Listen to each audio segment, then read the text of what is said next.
ಅಂದಂಗೆ ಈ ಸಲ ತಿಂಗಳು ಮುಗ್ದು ಒಂದ್ ವಾರದ ನಂತರ ಮಳೆಗಾಲ ಶುರು ಆಗಿದ್ರು ಬಿಟ್ಟು ಬಿಡದೆ ಹಗಲು ರಾತ್ರಿ ಅಂದೆ ಮುಗ್ಲು ತೂತ್ ಬಿದ್ದಂಗೆ ಮಳೆ ಸುರಿತಿದ್ರೆ ಒಂದ್ ಕಡೆಯಿಂದ ಅಲ್ಲಿ ಕಾಡ್ಕೋಣ ನುಗ್ತು ಇಲ್ಲ ಆನೆ ಕಾಣ್ತು ಗದ್ದೆಗ್ ಬೀಜ ಹಾಕ್ಲಾ ತೋಟ ಔಷಧಿ ಹೊಡಿಲ್ಲ ಅನ್ನೋ ಸುದ್ದಿಗಳೇ ಮಲ್ನಾಡ್ ಸುತ್ತಮುತ್ತ ಸದ್ ಮಾಡ್ತಿದ್ರೆ ಇನ್ನೊಂದ್ ಕಡೆಯಿಂದ ಮಲ್ನಾಡ್ ಮಳೆಗಾಲದ ಹರಕೆ ಅದೇ ನಮ್ ಬಸವನಮಾಸೆ ಹರಕೆ ಬೇರೆ ಹತ್ರ ಬಂದಿತ್ತು. ಹೇಳಿ ಕೇಳಿ ನಮ್ಮ ರಣದ ಹರಕೆ ಬೇರೆ ಭಾರಿ ಹಿಂದಿಂದ ನೆಡ್ಸ್ಕೊ ಬಂದಿರೋದು. ಅದು ಅಲ್ಲದೆ ವರ್ಷ ಪೂರ್ತಿ ಊರಿನ ಜನರನ್ನ ಜಾನುವಾರನ ಕಾಯ್ಕೊಂಡಿರೋ ದಯ್ಯ ದೇವರಿಗೆ ವರ್ಷಕ್ಕೊಂದ್ ಹರಕೆ ಕೊಡೋದು. ಇಷ್ಟು ವರ್ಷ ಮಧ್ಯ ಮಳೆಗಾಲದಲ್ಲಿ ಹರಕೆ ನಡೀತಿದ್ರೆ ಈ ವರ್ಷದ ಗಮ್ಮತ್ ನೋಡಿ. ಹರಕೆ ಮುಗಿದ್ಮೇಲೆ ಮಳೆ ಕೊಟ್ಟು ಎಳೆಯಕ್ ಶುರು ಆಗಿತ್ತು. ಒಂದ್ ಕಡೆಯಿಂದ ಹರಕೆನು ಮುಗಿತೋ ಇನ್ನೊಂದ್ ಕಡೆಯಿಂದ ಮನೆಗ್ ಬಂದ್ ನೆಂಟ್ರು ಇಷ್ಟರು ಎಲ್ಲ ಊರ್ ಕಡೆ ಹೊರಟಾಗಿತ್ತು. ನಂಗೂ ಮನೇಲಿ ಕೂತವನಿಗೆ ಬೇಜಾರಾಗ್ತಿದ್ದಂಗೆ ಕೊಪ್ಪದ ಕಡೆ ಒಂಚೂರು ಕೆಲಸ ಇದ್ದಿದ್ ನೆನಪಾಗಿತ್ತು. ಹಂಗಂತ ನಾನ್ ಸೀದಾ ಕೊಪ್ಪ ಕಡೆ ಹೋಗಿ ಕೊಪ್ಪದಲ್ಲಿದ್ದ ಕೆಲಸ ಮುಗಿಸ್ಕೊಂಡು ಮನೆ ಕಡೆ ಹೊರಟವನಿಗೆ ಕೊಪ್ಪ ಬಸ್ ಸ್ಟ್ಯಾಂಡ್ ಎದುರುಗಡೆ ತರಕಾರಿ ಅಂಗಡಿಲಿ ಬುಟ್ಟಿ ತುಂಬಾ ಮಾರಕ್ಕಿಟ್ಟ ಪತ್ರಡೆ ಎಲೆ ಕಟ್ಟು ಕಣ್ಣಿಗೆ ಬಿತ್ತು. ನಮ್ ಮಲ್ನಾಡ್ ಬದಿ ಆಷಾಢ ಬಂದ್ರೆ ಸಾಕು ಮನೆ ಮನೇಲೂ ಪತ್ರಡೆದೆ ಮಾತುಕತೆ. ಒಂದ್ ಕಡೆಯಿಂದ ತಿನ್ನಕ್ ರುಚಿ ಆದ್ರೆ ಇನ್ನೊಂದ್ ಕಡೆಯಿಂದ ಆರೋಗ್ಯಕ್ಕೂ ಒಳ್ಳೇದು. ಅದು ಅಲ್ಲದೆ ಆಷಾಢದಲ್ಲಿ ಮರ್ಗೆಸಿನ ಎಲೆ ಪತ್ರಡೆ ತಿಂದ್ರೆ ಕಜ್ಜಿ ಕುರ ದೂರ ಆಗ್ತದೆ ಅನ್ನೋ ಮಾತ್ ಬೇರೆ ಚಿಕ್ಕವರಿದ್ದಾಗಿಂದ ಕೇಳ್ಕೊತಾ ಮಳೆಗಾಲದಲ್ಲಿ ಪತ್ರಡೆ ತಿನ್ಕೋತಾ ಬೆಳೆದವ್ರು ನಾವು. ಹಂಗಾಗಿ ಸೀದಾ ನಾನು ತರಕಾರಿ ಅಂಗಡಿಗೆ ಹೋಗಿ ಎಷ್ಟಜ್ಜಿ ಪತ್ರಡೆ ಎಲೆಗೆ ಅಂತ ಕೇಳಿದ್ರೆ ಅಜ್ಜಿ ಹೇಳಿದ ರೇಟ್ ನೋಡಿ ಒಂಥರ ಶಾಕ್ ಆಗೋಯ್ತು.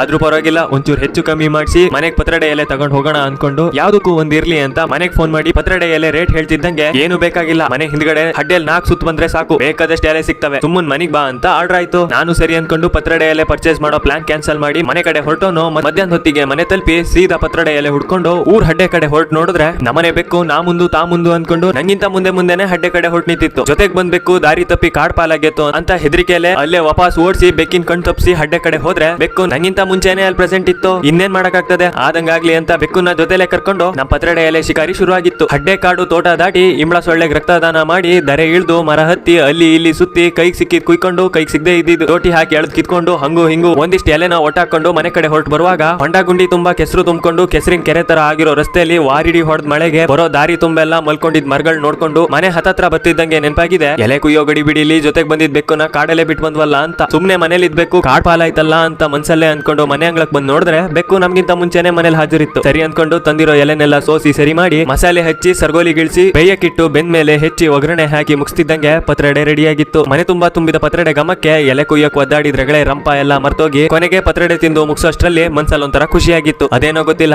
ಮಳೆಗಾಲದ ಪತ್ರಡೆ ಅಂದ್ರೆ ನಮ್ ಮಲ್ನಾಡ್ ಜನರಿಗೆ ಏನೋ ಒಂಥರ ಎಮೋಷನಲ್ ಅಟ್ಯಾಚ್ಮೆಂಟ್. ನಮ್ ಮಲ್ನಾಡ್ ಜೀವನನೇ ಒಂಥರ ಚಂದ. ಇಲ್ಲಿ ತಿಂಡಿ ತಿನ್ಸು ಸಾರು ಪಲ್ಯಕ್ ವೆರೈಟಿ ಐಟಮ್ ಇಲ್ಲ ಅಂತ ತಲೆ ಕೆಡ್ಸ್ಕೊಳ್ಳಲ್ಲ. ಹಿತ್ಲ ಹಡ್ಡೆ ತೋಟ ಕಾಡು ಗದ್ದೆ ಬದಿ ಒಂದ್ ಸುತ್ತ ಹಾಕೋ ಬಂದ್ರೆ ಸಾಕು ಮನೇಲಿ ಏನಾದ್ರೂ ಒಂದ್ ಗಮ್ಮತ್ತಾಗುತ್ತೆ. ಆದ್ರೆ ನಮ್ ಮಲ್ನಾಡಿನ ಸೌಂದರ್ಯ ಕಣ್ಮನ ಸೆಳೆದ್ರೆ ಇಲ್ಲಿನ ಬದುಕು ಮನುಷ್ಯನ ಮನಸ್ಥಿತಿನೇ ಪರೀಕ್ಷಿಸುತ್ತೆ. ಇಲ್ಲಿನ ಪ್ರಕೃತಿ ಎಷ್ಟು ಸುಂದರವೋ ಇಲ್ಲಿನ ಜನರ ಜೀವನ ಅಷ್ಟೇ ಭೀಕರ. ಸರಿ ಹಾಗಾದ್ರೆ ಫಾಲೋ ಮಾಡ್ಕೊಂಡು ಸಪೋರ್ಟ್ ಮಾಡಿ. ನಾನ್ ನಿಮ್ಗೆ ಇನ್ನೊಂದು ವಿಡಿಯೋದಲ್ಲಿ ಮತ್ತೊಂದು ವಿಷಯದೊಂದಿಗೆ ಸಿಗ್ತೀನಿ. ಅಲ್ಲಿವರೆಗೂ ನಮಸ್ಕಾರ.